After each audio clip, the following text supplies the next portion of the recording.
On my birthday, my son slapped me for asking him to pay rent. Someone filmed it, it went viral, and he lost his job. If you're watching this, subscribe to this channel and let me know in the comments where you're watching from.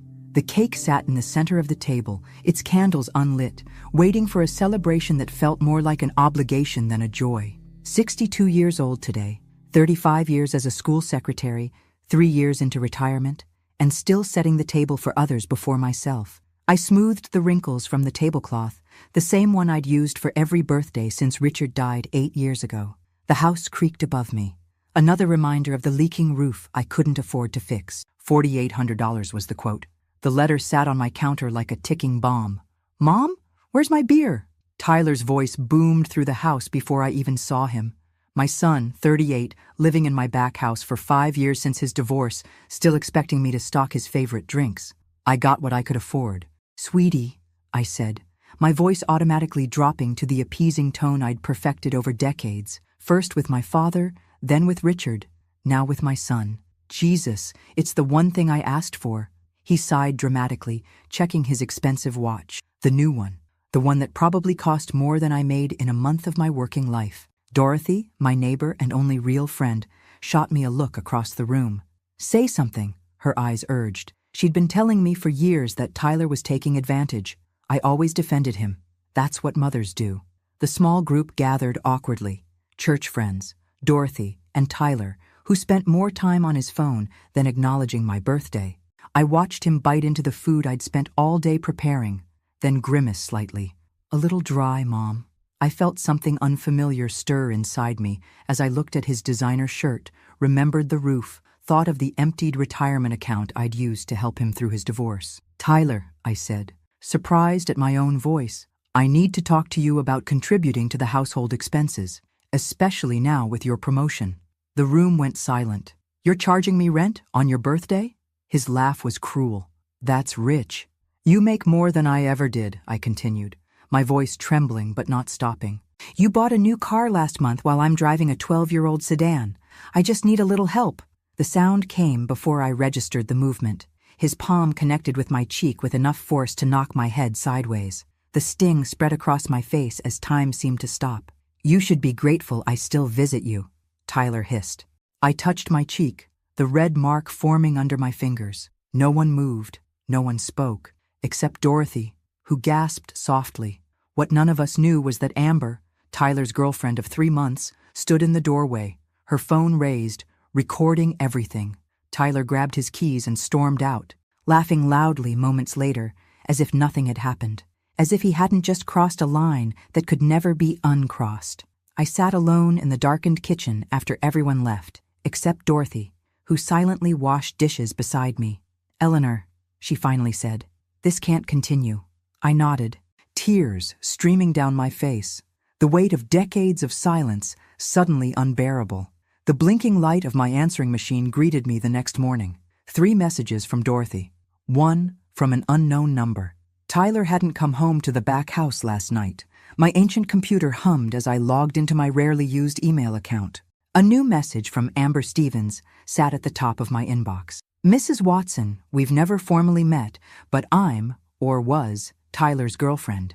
What I witnessed last night was unforgivable. I've attached the video I recorded. I haven't taken any action with him yet, but I think you need to see how your son truly behaves. Please call me if you want to talk." My hands shook as I clicked play. The video was only 30 seconds long, but seeing it from outside myself was like watching a stranger's life. My stunned expression, the bright red mark forming on my aging skin, the cold fury in Tyler's eyes that I hadn't fully registered in the moment. When the phone rang, I answered without thinking. "Mrs. Watson, it's Amber. Please call me Eleanor," I said automatically, still staring at the frozen image on my screen. "I broke up with Tyler last night after seeing what he did," she said, her voice young but steady.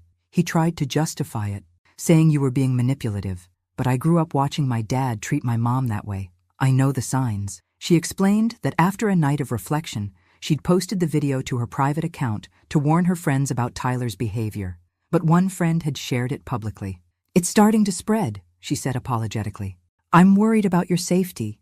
My phone beeped with incoming calls from unknown numbers. Dorothy's texts multiplied. The video was gaining traction rapidly. "I'm so sorry about your privacy," Amber continued. "But I couldn't just—" The front door slammed open. Tyler stood there, face contorted with rage. His phone extended toward me, showing the video that now had thousands of views. "What did you do?" he roared. I should have cowered. That's what I'd always done. With my father, with Richard, with Tyler himself just yesterday. Instead, I felt something unfamiliar straighten my spine as I held the phone with Amber still on the line. "I didn't do anything, Tyler," I said quietly. "But you did. Excuse me, aren't you the woman from that video?" I froze in the cereal aisle, my shopping basket suddenly heavy in my hands. 3 days had passed since the incident. The video, titled "Man Slaps Elderly Mother When She Asks for Financial Help," had reached millions of views. The older woman beside me touched my arm gently. "I just want you to know, my sister went through something similar. You're not alone." She squeezed my arm and moved on before I could respond. Dorothy was waiting on my porch when I returned home, her face pinched with concern. She showed me her tablet. The video had spread to multiple platforms, sparking discussions about elder abuse and toxic family dynamics. "Some people have identified Tyler," she said carefully. "His company released a statement saying they're investigating the incident." As if summoned by his name, Tyler burst through the front door, more furious than I'd ever seen him. "They suspended me!" He threw his phone onto the couch. "Pending investigation. Are you happy now? Was this your plan all along?" "I didn't post that video," I said quietly. "You've always done this, played the victim to control me." He stepped toward me aggressively. Dorothy moved between us. "Back off. Tyler, or I'm calling the police." For the first time in my life, I didn't try to smooth things over. A strange calm settled over me. "Tyler, you need to leave my house. Today." The shock on his face was almost comical. He'd never imagined his doormat mother would finally set a boundary. He stormed out, slamming the door hard enough to rattle the windows. I sank onto the couch, trembling, but somehow lighter. Later that afternoon, my phone rang with another unknown number. "Mrs. Watson, this is Marlene Cooper, an attorney specializing in elder rights. I saw the video and wanted to reach out. Several viewers have started a fundraising campaign to help you. It's not a fortune, but it's past $3,000 and still growing. Many people identified with your situation." I couldn't speak for a moment. That's very kind, but I'd also like to offer my services pro bono if you need a restraining order," she continued. "What happened to you shouldn't happen to anyone."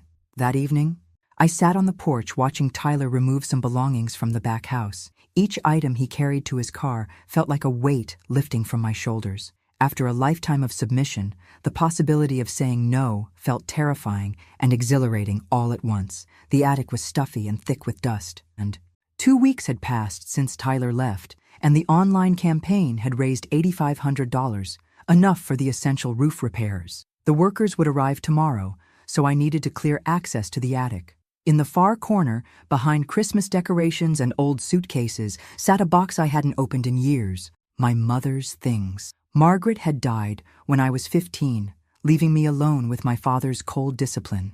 I pulled the box toward me, coughing as dust scattered in the dim light. Inside were letters and journals I'd been too afraid to read as a teenager, afraid my father would find them.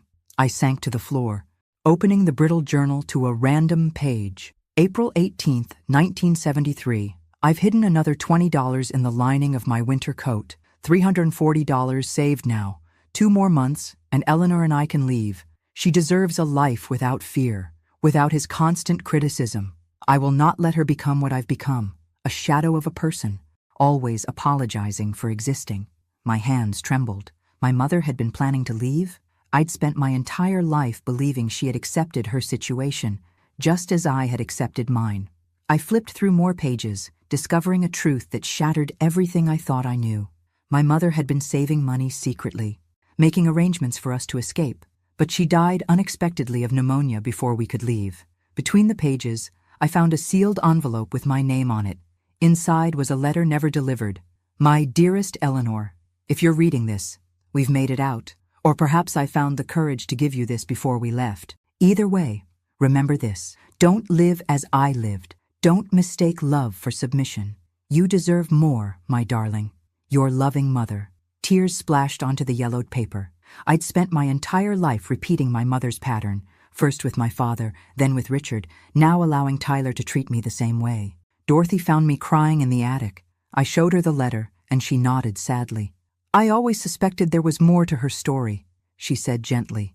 "I came of age in a time when many women suffered in silence." She helped me down from the attic, her hand steady on my arm. "It's not too late for you, Eleanor," she said. "Your mother never got her chance to change her story. You have yours now." That night, I framed my mother's letter and placed it beside my bed, a constant reminder that I had a choice. As I plugged in my phone to charge, a text message appeared from Amber. "Just checking on you. Hope you're okay." The beginning of an unlikely friendship. "Hold still," Gloria instructed, adjusting the scarf around my neck. "There. The blue brings out your eyes." I barely recognized myself in the library bathroom mirror. 2 months had transformed not just my home, but me as well. With the fundraiser money, I'd fixed the roof and made small improvements to the house. I'd painted the living room a vibrant yellow that Richard had always vetoed, removed photos where I appeared diminished, and rearranged furniture for my comfort, not others. "You look like a writer," Gloria said approvingly. My creative writing instructor at the local library had become a fast friend, treating me with dignity rather than the pity I'd feared after the video. "I don't feel like one yet," I admitted. "Nonsense. That piece you wrote last week had the whole class in tears." She squeezed my shoulder. "You have a voice, Eleanor. It was just waiting for you to use it." Back home, I found another manipulative text from Tyler. He alternated between angry accusations and false apologies when he realized he'd lost his safety net. His new job paid significantly less, and he was struggling to maintain the lifestyle he'd grown accustomed to. I left the message unanswered and instead opened my laptop to continue the writing assignment Gloria had given us. A letter to our younger selves. "Dear young Eleanor, you will spend decades believing your worth lies in how well you serve others. You will shrink yourself to avoid disapproval. You will mistake silence for peace.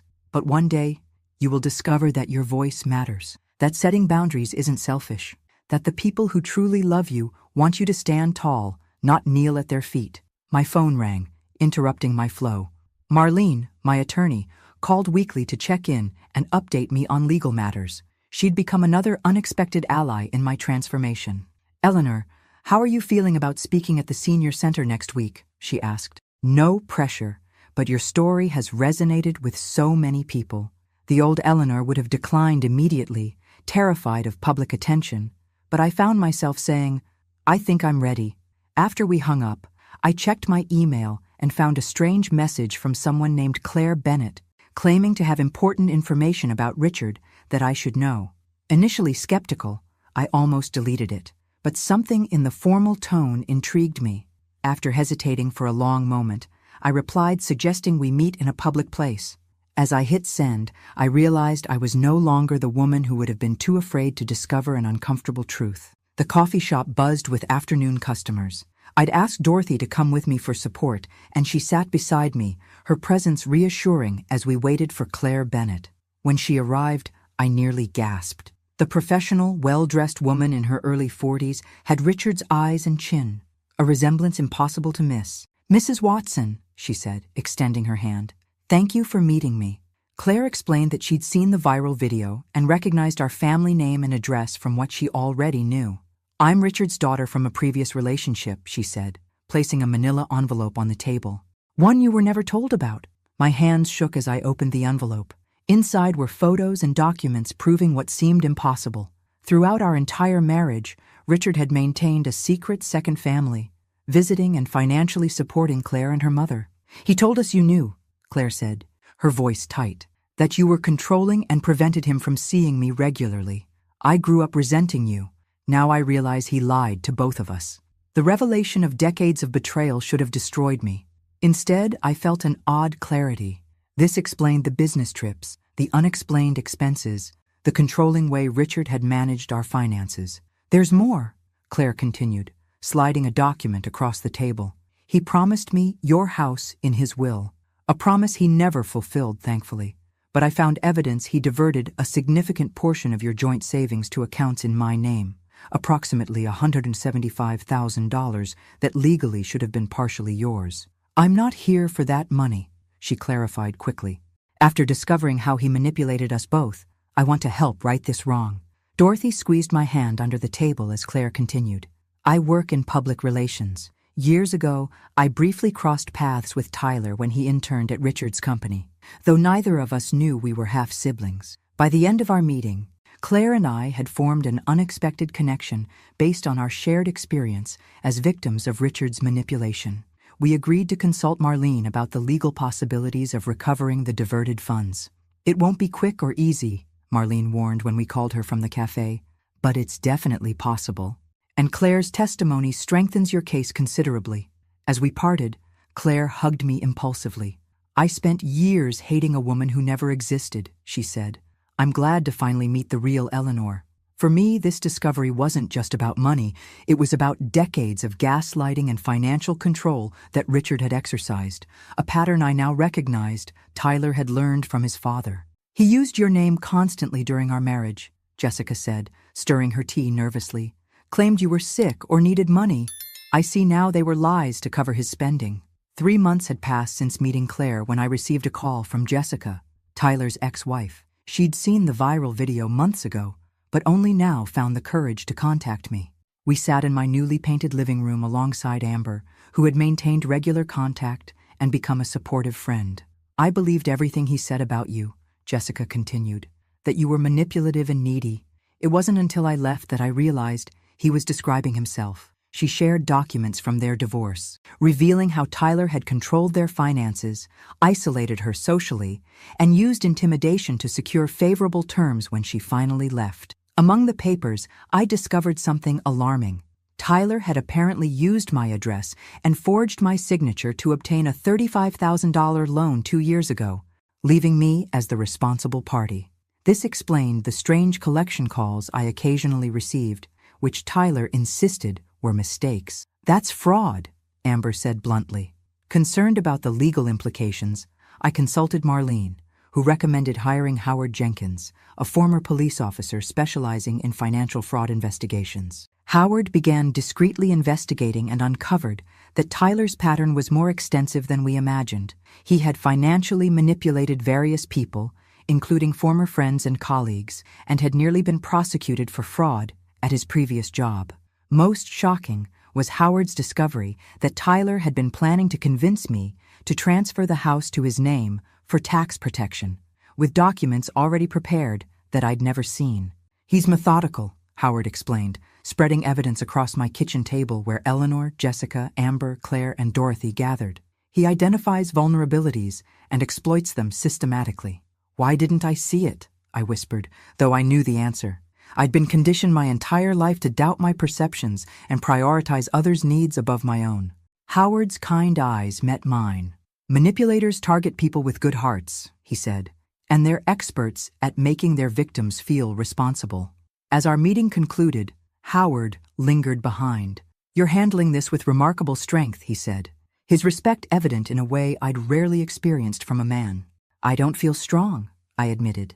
That's because strength doesn't always feel powerful in the moment, he replied. Sometimes it's just continuing to stand when everything tells you to collapse. For the first time in months, I felt tears form, not from pain or fear, but from the simple recognition of my own resilience. You need to understand something, Eleanor, Howard said as we sat on my porch, watching the summer sunset. This isn't about failing as a mother.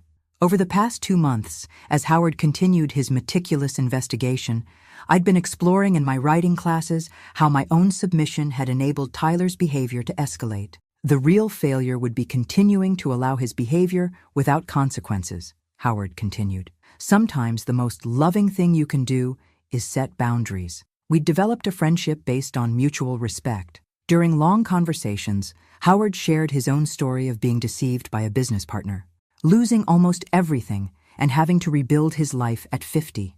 This shared vulnerability created a bond between us. I've gathered substantial evidence, Howard explained, opening his worn leather portfolio. Enough to pursue legal action for the fraudulent loan and identity theft. But the question is, what do you want the outcome to be? That evening, I gathered a small group in my living room. Marlene, Claire, Jessica, Amber, Dorothy, and Howard. Together, We crafted a plan not to destroy Tyler, but to make him face the consequences of his actions and potentially change his path. I don't want vengeance, I explained to the group. I want accountability. I want Tyler to see what he's doing to his life and to others. I want him to have the chance I'm having now, to change. Our plan had multiple layers. Marlene would handle legal matters related to the fraudulent loan. Claire would use her media contacts to ensure the complete story was told sensitively. Jessica and Amber would provide documented testimonies about Tyler's manipulation patterns. Howard would continue gathering legally admissible evidence.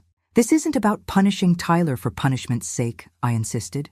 It's about responsibility and, maybe, redemption. As our meeting concluded, I felt a strange peace. For the first time, I wasn't reacting to life happening to me. I was actively shaping my future. I sent Tyler a simple text. We need to talk about the future. Not just yours or mine, but ours. Sunday, 2 p.m., my house. His reply came almost instantly. Finally coming to your senses? I knew you couldn't stay mad forever.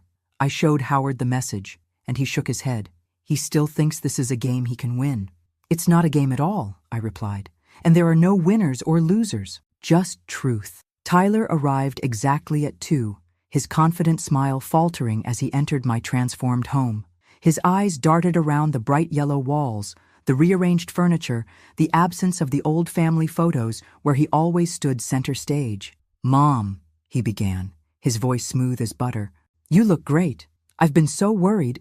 His facade crumbled when he stepped into the living room and found not just me, but all the people he'd manipulated gathered together. Claire, whom he recognized from his brief time at Richard's company.